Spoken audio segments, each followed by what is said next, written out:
first time in 45 years to add to a domestic double. It is their trophy. The evening Jose Mourinho lifted 3 calm fingers toward the Madrid sky, one for every trophy. Inter Milan sealed something no Italian side had ever managed: Serie A, Coppa Italia and Champions League in a single breath-stealing season.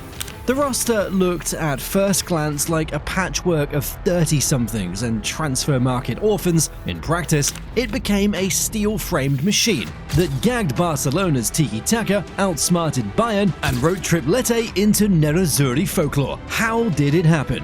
Why did it burn so brightly for only one incandescent year? And where does that team sit among football's true dynasties? 45-year wait. Internazionale from Milan.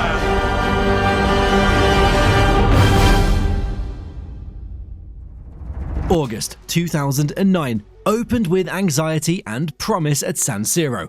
Zlatan Ibrahimovic had joined Barcelona, and 4 newcomers, Lucio, Wesley Sneijder, Samuel Eto'o and Diego Milito, parachuted in with big reputations and bigger questions. Matchday 1 produced a scratchy draw that had talk shows muttering about lost aura. Matchday 2, the Derby della Madonnina, flipped the script. Inter hammered Milan 4-0, revenge propelling every sprint, and the stadium's nerves morphed into raw belief. Even ultras who'd unfurled Prove It banners 7 days earlier began humming the old Scudetto songs on the tram ride home. Javier Zanetti was 36, yet ran as if Father Time had misplaced his whistle. Whenever posted at left back, right back or just anchoring midfield, the captain turned 53 appearances into a season-long masterclass on timing and composure. His voice rarely rose above a calm baritone, but when he spoke, teammates straightened like soldiers on parade. Wesley Sneijder, offloaded by Real Madrid, landed in Milan both aggrieved and liberated. He threaded passes the way a watchmaker fits gears: deliberate, precise, inevitable. 23 direct goal involvements barely capture his footprint. Every meaningful counter seemed to originate at his instep, and every dead ball situation carried the aroma of danger. Samuel Eto'o, fresh from a Spanish treble, accepted Mourinho's order to trade central striker glory for chalk on his heels and grass stains on his shorts. He pressed fullbacks, tracked wingers, and still chalked up 19 combined goals and assists. Rival managers praised the sacrifice even louder than the statistics. Diego Milito, signed quietly from Genoa, became the season's Iceman. 1 goal sealed the Coppa final, another clinched Serie A on the season's final Sunday, and 2 majestic finishes buried Bayern in the Bernabeu. Each strike felt like punctuation. Full stop, trophy secured. Next paragraph, please. Supporting actors were no less committed. Lucio and Walter Samuel patrolled the centre-back lanes like nightclub bouncers. Maicon treated the right flank as a private motorway, and Esteban Cambiasso tidied danger with surgeon-level calm. On paper, it was mostly a 4-2-3-1. In spirit, it resembled a compressed coil, waiting to spring. Inter rarely chased progression. Average share across the Champions League, that hovered just under 45%, proof they were content to let you pass sideways until you bled for space. 2 narrow banks of 4 squeezed the field, shepherding rivals toward the wings and away from the kill zone. The moment the ball was stolen, transitions lit up like summer fireworks. 1 clipped pass, 1 diagonal run into the channel, and Milito, or Eto'o, was already peering down on a backpedaling defender. Flexibility really underpinned it all. The shape slid into a 4-4-1-1 at Stamford Bridge. Then it hardened into a 6-3-1 once Thiago Motta was dismissed at Camp Nou. Mourinho didn't simply park the bus. No, he parked an entire depot when circumstances required, idling engines for the counter-punch. Training sessions mirrored that duality. Mornings focused on set-piece details, right down to where Lucio's left foot should land. Afternoons drilled 10 versus 11 survival scenarios with stopwatches and fines for positional drift. By spring, rehearsals looked like muscle memory. Inter carried a 3-1 first leg cushion into Barcelona, yet sensed the return would feel like 90 minutes inside a blender.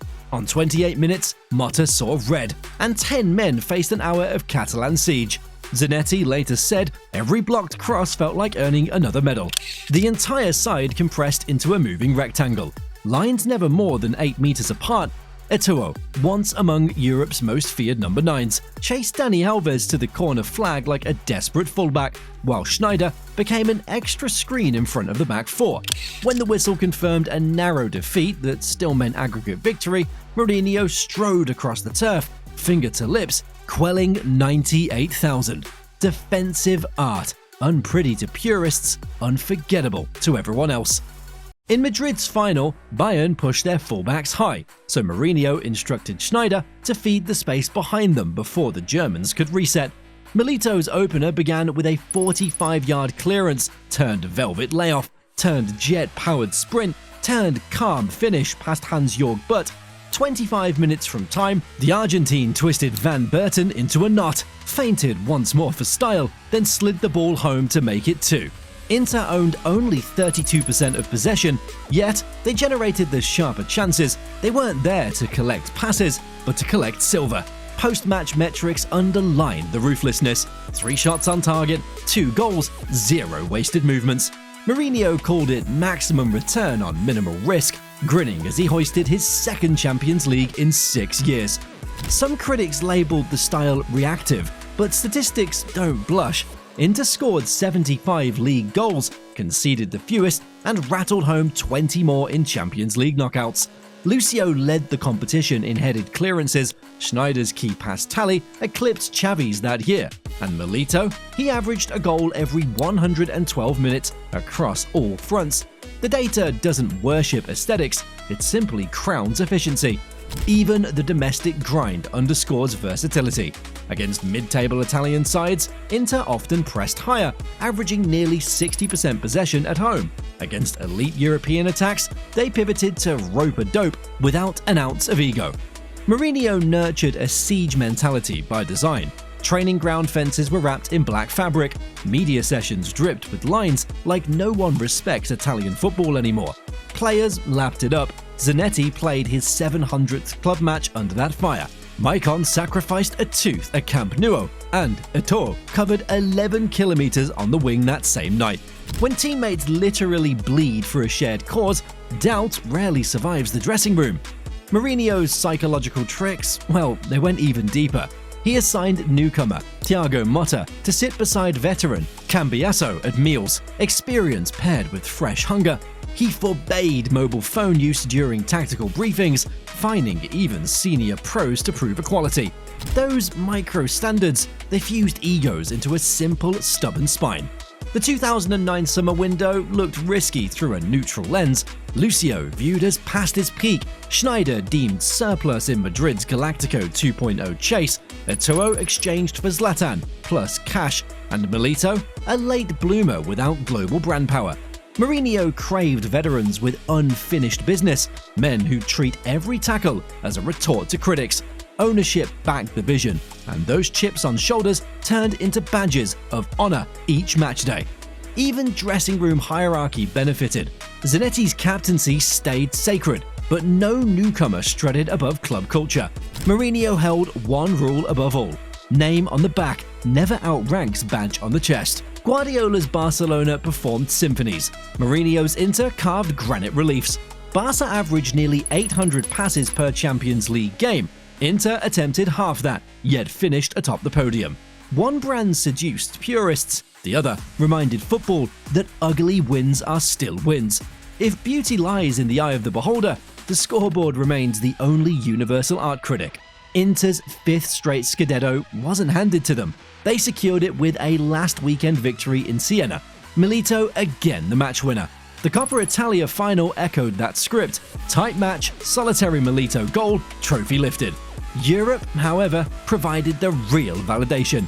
Chelsea, CSKA, Barcelona, Bayern, champions of England, Russia, Spain and Germany felled in succession. You can't call the draw charitable when every opponent owns a fresh league crown. Mourinho's match planning bordered on forensic science. Analysts cut opposition video into 8-second clips, and defenders were quizzed on forward tendencies as if cramming for exams. He rehearsed halftime speeches in Portuguese, Italian, then English to tweak tone.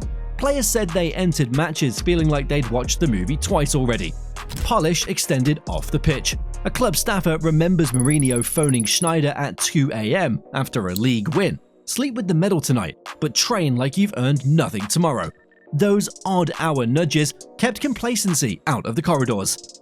Stack Inter's single-season haul besides Manchester United's 99 or Barcelona's 09, and the trophy cabinet sparkles just as bright. Sustained dynasties have longer chapters, but sometimes one thunderclap rattles history more than years of drizzle.